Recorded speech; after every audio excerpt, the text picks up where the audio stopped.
Hey guys, welcome to Digital IT Core. Today in this video we will have to do the introduction about the Python. तो हमें पता तो चल ही गया था कि पाइथन एक ऐसी इंटरप्रेटेड स्क्रिप्टिंग लैंग्वेज है जिसको कि ग्यूडो वन रूसम ने डिज़ाइन किया था, वो भी 1991 में। और इसका जो डिफरेंट वर्जन है वो रिलीज़ हुआ था, लाइक जैसे पाइथन 1 है, पाइथन 2 है और पाइथन 3 है। वो डिफरेंट वर्जन्स थे जो रिलीज़ हुए थे इसमें, अलग अलग पाइथन के, जो बेसिकली आज के टाइम पे हम कर रहे हैं that is the Python 3। Python 3 version है जो हम यूज़ कर रहे हैं। इसको एक सबसे स्क्रिप्टिंग लैंग्वेज माना गया है फॉर ऑटोमेटिंग मॉड्यूल और टूल्स के लिए। ये सारा हमने समझा था कि जितनी भी वेब एप्लीकेशंस है उसकी डेवलपमेंट के लिए वी नीड अ पाइथन। जितने भी बड़े बड़े डाटा है, जितने भी कॉम्प्लेक्स कैलकुलेशन है, कोई वर्क फ्लो क्रिएशन है, कोई रैपिड प्रोटोटाइपिंग है, कोई भी सॉफ्टवेयर के डेवलपमेंट के पर्पज़ के लिए we have to use the Python. इसीलिए हम पाइथन को करते हैं। अब देखो, अगर हम इलेक्ट्रॉनिक्स के कंपोनेंट्स की बात करो, अगर मुझे सपोज़ करो कोई एक सर्किट भी चलाना है, तो वो 5 वोल्ट के सर्किट को चलाने के लिए भी मुझे 9 वोल्ट की बैटरी की तो ज़रूरत पड़ेगी। उसके बिना सर्किट नहीं चलेगा। जब तक हम उसको पावर ही नहीं देंगे तो वो सर्किट काम कैसे करेगा? ऑब्वियस है, पावर तो चाहिए। चाहे उसके लिए हम ट्रांसफार्मर लगाएं, चाहे हम उसमें ब्रिज सर्किट बनाएं, चाहे हम उसमें डायोड वगैरह लगाकर, जैसे ट्रांसफार्मर अगर हम लगाएं तो उसमें हम डायोड लगाकर ब्रिज सर्किट बना सकते हैं, तो वो रेक्टिफायर का काम करता है। तो इसी तरह से क्या है कि कुछ ऐसे बेसिक कंपोनेंट्स होते हैं that we need for to run our circuit. उसी तरह से इसमें भी ऐसे ही है। अगर मैं पाइथन की बात करूँ तो पाइथन को मेन चलाने के लिए कि जो इसके मेन कंपोनेंट्स हैं जो कि पाइथन को हाईलाइट्स करते हैं, इनबिल्ट फंक्शन होते हैं। अब इनबिल्ट फंक्शन कैसे हो सकते हैं? जैसे स्क्वायर रूट आप ले लो, SQRT आप लिख के ब्रैकेट में अगर आप x लेते हो तो उसका स्क्वायर रूट, जैसे ब्रैकेट में आपने सपोज करो ले लिया 25, तो उसका वो स्क्वायर रूट निकाल के आपको आंसर दे देता है। तो हमें लिखना नहीं पड़ता, हमें एक्सप्लेन नहीं करना पड़ता कि हाँ स्क्वायर रूट इसका कैसे निकलेगा, या हमें उस चीज़ के फॉर्मूले की रिक्वायरमेंट नहीं होती, उस चीज़ को एक्सप्लेन करने की ज़रूरत नहीं होती। जस्ट एक इनबिल्ट फंक्शन होता है, वही हम यूज़ करते हैं और उसी इनबिल्ट फंक्शन से ही हमें आंसर दे देता है। तो ये क्या है? ये एक मेन कंपोनेंट है। कई बार कई चीज़ें ऐसी होती है कि हम हर प्रोग्राम के हर एक पार्ट को एक्सप्लेन करने बैठे तो it will take a time. तो पाइथन को एक इंटरप्रेटेड लैंग्वेज का क्या मतलब बन गया कि जो चीज़ आपकी 10 लाइनों में कंप्लीट हो रही है वो पाइथन ने 2 लाइन में कंप्लीट कर देनी है। तो दैट मीन्स कि अगर पाइथन उसको 2 लाइन में कंप्लीट कर रहा है तो फंक्शन ऑब्वियसली इसके बैकग्राउंड पर लाइब्रेरीज में पड़े हैं, तभी वो उसको उठाता है और आपके सामने रख देता है। मतलब फंक्शन ऑलरेडी एक्सप्लेन है, फंक्शन एक्सप्लेन है तो हमारे लिए ईजी है। उसी तरह से नेक्स्ट आ जाता है इसमें क्लासेस में भी ऐसे ही आ जाएगा कि ये क्या करेगा, जितने भी वेरिएबल्स हैं, जितने भी आप स्टेटमेंट्स वगैरह लिखोगे उनके स्ट्रक्चर्स को डिफ़ाइन करा जाएगा। डिफ़ाइन करने का मतलब है कि जब आप उसको एक्सिक्यूट करते हो तो जो एक्सिक्यूशन करने का तरीका होता है तो वो डिफ़ाइन ऑलरेडी आप क्लास के अंदर कर रहे हो कि हाँ ये इसकी क्लास है, इस क्लास के अंदर ये वाला प्रोग्राम है, इसके अंदर आप कोई भी फंक्शन जो है वो कॉल करवा सकते हो। क्लास के अंदर आप चाहो 2 फंक्शन कॉल करवाओ, चाहे 4 फंक्शन कॉल करवाओ। तो दैट मीन्स कि ये एक ऐसा स्ट्रक्चर है वेरिएबल्स का, या एक स्टेटमेंट का ऐसा स्ट्रक्चर है जिसको वो एक्सिक्यूट करते हैं और उन्हीं क्लासेस में डिफरेंट फंक्शंस को वो एक्सिक्यूट करके उनको रन करता है। तो ये काम करता है क्लासेस हमारी। अगर मैं इसमें बात करूँ और कंपोनेंट्स की, अब एक फंक्शन और ऐड हो सकता है दैट इज़ मॉड्यूल्स। अब मॉड्यूल्स में क्या होगा, जितने भी फंक्शंस के ग्रुप बनेंगे, क्लासेस होंगी बहुत ज़्यादा। आपने अगर एक प्रोग्राम बनाया उसमें आपने 3 to 4 क्लासेस यूज़ करी हैं, फंक्शन तो आपने 5 to 10 ही यूज़ कर लिए। तो इसका मतलब है कि स्ट्रिंग जितने भी ये मैनिपुलेशन करवाना चाहते हो, स्ट्रिंग मैनिपुलेशन होगी, करैक्टर मैनिपुलेशन होगी, कोई आप वेब प्रोग्रामिंग करते हो या कोई ग्राफिक प्रोग्रामिंग भी करते हो, तो उसके लिए हमारे पास कंपोनेंट होता है that's will called as the modules. कि अगर मुझे कोई वेब प्रोग्रामिंग करनी है, कोई ग्राफिक प्रोग्रामिंग करनी है, तो उन ग्राफिक प्रोग्रामिंग को करने के लिए I just need a module के बिना कोई वेब प्रोग्रामिंग नहीं चलेगी, उसके बिना कोई ग्राफिक प्रोग्रामिंग नहीं चलेगी। तो वो मॉड्यूल के हेल्प से ही चलती है। इसका मतलब हमें हर कंपोनेंट की रिक्वायरमेंट है यहाँ पर। आगे एक्सप्लेन करूँगी, आगे जैसे जैसे ट्यूटोरियल्स आएंगे उसमें एक्सप्लेन करूँगी एक एक चीज़ को अलग अलग, कि फ़ंक्शंस क्या है, उनमें कैसे कैसे प्रोग्राम्स बनाए जाते हैं, क्लासेस क्या है उसमें कैसे प्रोग्राम्स बनते हैं। लेकिन इस वीडियो में सिर्फ थोड़ा बहुत समझा रही हूँ कि जो पाइथन के अंदर मेन कंपोनेंट्स हमें पता होने चाहिए वो ये 4 है। 3 मैंने बता दिए, फंक्शन हो गया, क्लास होगी, क्लासेस, मॉड्यूल्स हो गए, और चौथा है packages.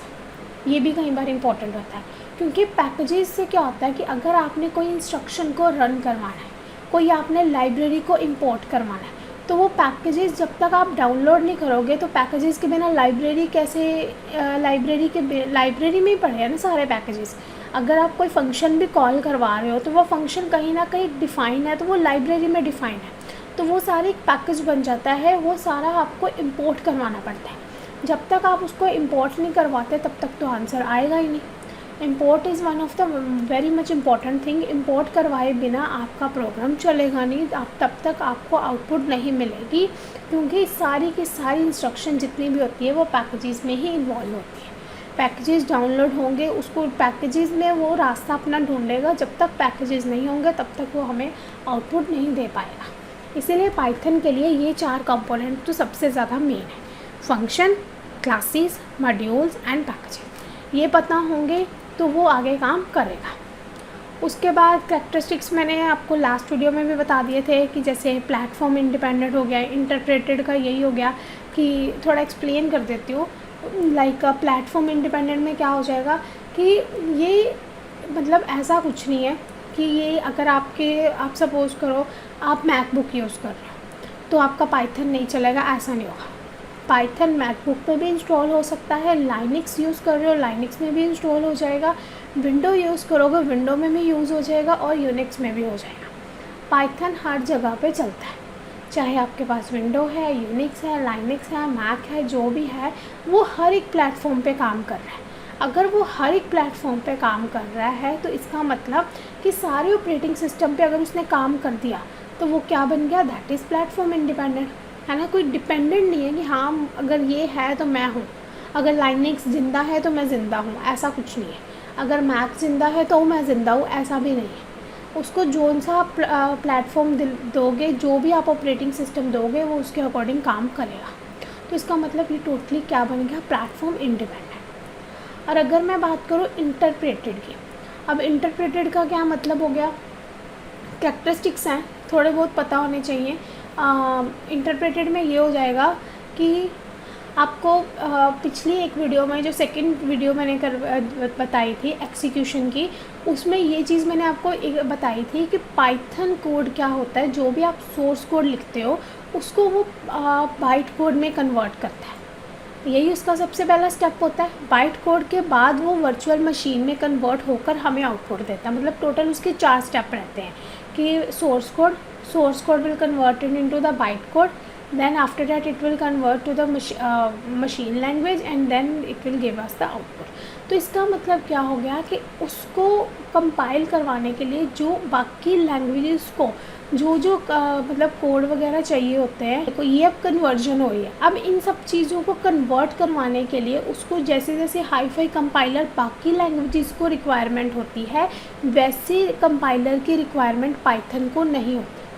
Python automatically source code को बाइट कोड में कन्वर्ट करता है। बस इतना अपने माइंड में रखो कि अगर आपका कोई सोर्स कोड बाइट कोड में कन्वर्ट हो रहा है इंटरनली, तो इसके लिए कोई एक्स्ट्रा से कंपाइलर या कुछ एक्स्ट्रा से आपको देने, कुछ भी इसको ऐसे चीज़ रिक्वायरमेंट में नहीं है कि हाँ इसको आपको इसमें कुछ एक्स्ट्रा से डाउनलोड करने की ज़रूरत पड़ेगी तो जाकर ये कंपाइल करेगा, ऐसा कुछ नहीं होता। ये ऑटोमेटिकली ही कंपाइल करता है। और कैरेक्टरिस्टिक्स अगर मैं बात करूँ तो बिल्कुल ही सिंपल सा है, कोई ऐसा है नहीं। अब तो ये सिंपल ही लग रहा है कि एक एक लाइन का सोर्स कोड है, सिंपल एक ही लाइन में ये ख़त्म हो जाएगा। और इसको काफ़ी हाई लेवल लैंग्वेज ही माना गया है पाइथन को। लाइब्रेरी का सपोर्ट बहुत अच्छा मिलता है। एम्बेडेड का इसमें मतलब हम ये बोल सकते हैं कि अगर मैं कोई इलेक्ट्रॉनिक्स पे भी काम करूँ तो उसके लिए भी पाइथन प्रोग्रामिंग ऐसी है कि जो मेरे को इलेक्ट्रॉनिक्स का अगर मैं कुछ बनाती हूँ तो उसमें भी ये वाले सोर्स कोड हमारे काम आ जाते हैं। रास्पबेरी पाई हो गया, आर्डिनो हो गया, इस पर अगर मुझे काम करना है तो इसमें मैं पाइथन की हेल्प से भी इसको चला सकती हूँ। ठीक है। तो एक ऐसा ओपन सोर्स हम बोल सकते हैं जो कि इंटरनेट पे कहीं पे भी आपको मिल जाएगा, जहाँ मर्जी विदाउट लाइसेंस आप इसको डाउनलोड करके यूज़ कर सकते हो। हर एक प्रोग्राम, मतलब हर एक इलेक्ट्रॉनिक्स के कंपोनेंट्स में, हर एक जहाँ पे भी कोई सॉफ्टवेयर है, कोई भी आपको रिक्वायरमेंट है, you can use with the help of this. और इसमें क्या आ सकता है, लाइक एप्लीकेशंस। अगर एप्लीकेशंस की हम बात करें तो वो भी मैंने आपको बताया कि कोई भी आप वेब एप्लीकेशन बनाते हो, कोई भी वेब फ्रेमवर्क करते हो, कोई भी आप सॉफ्टवेयर को सपोज़ करो डेवलप करना चाहते हो, कोई आपका ग्राफिकल यूज़र इंटरफेरेंस एप्लीकेशन है, या कोई भी आपका प्रोटोटाइपिंग है, कोई आपका ऑपरेटिंग सिस्टम यानी कि विंडो है, लाइनक्स है, या फिर कोई भी आपके पास यूनिक्स है, तो उन सब चीज़ों के लिए एप्लीकेशन बेस्ड जो है ये पाइथन की हेल्प से बन सकते हैं। कुछ भी बना लो, आप ग्राफिक डिज़ाइनिंग कर सकते हो। एप्लीकेशन अगर आपने बिज़नेस के लिए बनानी है या कोई एंटरप्राइज़ के लिए बनानी है, that you can do with the help of this Python. मतलब ऐसे डिफरेंट कामों में भी एक लैंग्वेज और 4-5 काम, आप अलग अलग काम जितने भी हैं वो सारे के सारे इस लैंग्वेज से कर सकते हो। ऐसा कुछ नहीं है कि अगर अच्छा ये वाली चीज़ बनानी है तो इसमें आपको अलग लैंग्वेज की ज़रूरत पड़ेगी। अच्छा मुझे वेब फ्रेमवर्क करना है तो इसके लिए मेरे को आर लैंग्वेज सीखनी पड़ेगी। अच्छा मुझे सॉफ्टवेयर डेवलपमेंट करनी है तो उसके लिए मेरे को अलग से जावास्क्रिप्ट या जावा आनी चाहिए। तो ऐसा कोई चीज़ की ज़रूरत नहीं पड़ेगी। अब आप with the help of Python जितनी भी एप्लीकेशन है उसको ईज़िली बना सकते हो। और इसमें अगर आपको लगता है कि हाँ बड़े जैसे आपको जॉब चाहिए सपोज़ करो, और आपको हाई फाई मल्टीनेशनल कंपनी में जॉब चाहिए, लाइक माइक्रोसॉफ्ट है, गूगल है, याहू है, यूट्यूब है, मोज़िला है, इनके लिए अगर आप चाहते हो कि हाँ मैं काम करना चाहती हूँ इन बड़ी ऑर्गेनाइजेशन के लिए, तो इनके लिए भी आपको पाइथन ही इम्पॉर्टेंट है। ऐसा कुछ नहीं है, अगर आपको पाइथन आ जाए तो ये सारी ऑर्गेनाइजेशन पे अगर आप इंटरव्यू देने चाहते हो तो कहीं ना कहीं होप्स टू सिलेक्शन ईजिली हो जाएगी।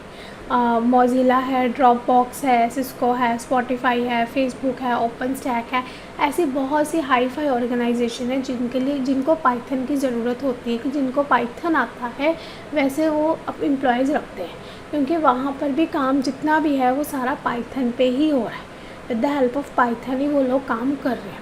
सी भी यूज़ होती है, C++ भी यूज़ होती है, लेकिन पाइथन अगर आपको अच्छी तरह से आ जाए तो ऑल इन वन भी हम बोल सकते हैं उसको। इसीलिए Python is very much important for the high level organization. So अब समझ में आया इसके क्या एडवांटेजेस हैं और क्या इसके, वैसे डिसएडवांटेजेस तो हम बोल नहीं सकते क्योंकि इसके कब इतने होने ही नहीं है। अगर कुछ होंगे तो वो यही हो सकता है कि अगर आप कोई मोबाइल एप्लीकेशन बनाना चाहते हो उसके लिए आपको एंड्रॉयड आना चाहिए, एंड्रॉयड या फिर और कोई प्रोग्रामिंग होती है आप उसी के थ्रू बना पाओगे। मोबाइल एप्लीकेशन डेवलपमेंट के लिए हमें पाइथन की ज़रूरत नहीं पड़ती। अगर आपको कुछ डाटाबेस असेस करवाना तो उसमें भी इसकी थोड़ी बहुत लिमिटेशन है, क्योंकि जिसके इतने सारे पॉजिटिव पॉइंट्स हैं उसमें कुछ ना कुछ तो नेगेटिविटी होती है। हम ये नहीं बोल सकते कि हाँ अगर उसके अंदर पॉजिटिविटी है तो सारी पॉजिटिविटी ही रहेगी, ऐसा कुछ नहीं होता। कुछ ना कुछ उसके अंदर नेगेटिविटी रहती ही रहती है। तो वो यही है कि जैसे आपने सपोज़ करो पाइथन को कंपाइल करवाया तो कई बार ऐसा होता है कि रन टाइम इशू वो क्रिएट कर देता है। तो वो प्रोग्रामर में ऐसे इश्यूज़ डिफरेंट जो है रन टाइम के टाइम पे पाइथन क्रिएट कर सकता है। जितनी भी मेमोरी वगैरह है वो इसमें ज़्यादा कंज्यूम होती है पाइथन में, क्योंकि पाइथन की स्पीड बहुत ज़्यादा लो है और मेमोरी इसकी बहुत ज़्यादा से ज़्यादा कंज्यूम करता है। उसी वजह से इसकी स्पीड जो है वो लो हो जाती है, स्पीड इसकी इसी वजह से ही कम रहती है। और मेंटेनेंस इससे ज़्यादा करनी पड़ती है, एप्लीकेशन की भी और कोड की भी। अगर आप पाइथन से करते हो तो हमें थोड़ा बहुत डर लगा रहता है कि कहीं हमारा करप्ट ही ना हो जाए डाटा, तो उसके लिए हमें इसकी मेंटेनेंस की रिक्वायरमेंट रहती है पाइथन में। ये थोड़ी बहुत इसकी लिमिटेशंस हैं जो पाइथन से फेस होती, बट एट द एंड मैं यही कहूँगी कि Python is widely be used for the automation scripting, या फिर हम बोल सकते हैं is one of the scripting language की एक सिंगल लाइन में भी इसका प्रोग्राम जो है वो चल सकता है। और इसको तभी तो अक्रॉस द ऑर्गेनाइजेशन देखा जाए, अक्रॉस द डिफरेंट प्रोग्रामर देखा जाए तो इसको सबसे पॉपुलर लैंग्वेज ही माना गया है, क्योंकि वो क्रॉस प्लेटफॉर्म को सपोर्ट करती है। जितने भी एप्लीकेशन बेस्ड पाइथन लैंग्वेजेस हैं वो किसी भी प्लेटफॉर्म पे बिना किसी इशू के अगर आप चलाना चाहते हो तो वो इसी से चल सकती है, ऐसा कोई प्रॉब्लम नहीं आएगी। ज़्यादा थोड़ी बहुत लिमिटेशन वो इसको कवर कर जाता है, अगर आप करते हो तो इतनी कोई हाई फाई इशू नहीं है इसमें। अगर पाइथन की बात करें तो वर्जन सबसे ज़्यादा 2 और 3 ही इम्पॉर्टेंट है, इतने आप मार्केट में यही ज़्यादा यूज़ हो रहे हैं। वैसे तो 3 यूज़ होता है, अगर आप इंस्टॉल करने बैठो पाइथन को तो पाइथन 3 ही इंस्टॉल कर सकते हो, उसी के थ्रू आपका ये काम चल जाता है। सो एट द एंड यही पता चलता है कि इसके फंक्शन जो है बिल्कुल सिंपल है, ऐसा कुछ नहीं, स्क्रिप्टिंग बेस है तो ये ईजी रहेगी आपके लिए, ठीक है। तो एट द लास्ट एक क्वेश्चन है आप सबके लिए कि मुझे अपने कमेंट बॉक्स पे चाहे बताइए टॉप पाइथन कंपनीज की, सबसे टॉप पे जो पाइथन की कंपनीज है वो कौन कौन सी है। इस वीडियो में आपके लिए ये क्वेश्चन रहेगा, अगर आप ये क्वेश्चन बताते हो तो इट्स वेल एंड गुड, नहीं तो नेक्स्ट वीडियो में इसका आंसर मैं दूंगी। आज के वीडियो में इतना ही बहुत है। If you like this video then like it, share it and subscribe it. Thank you so much for today.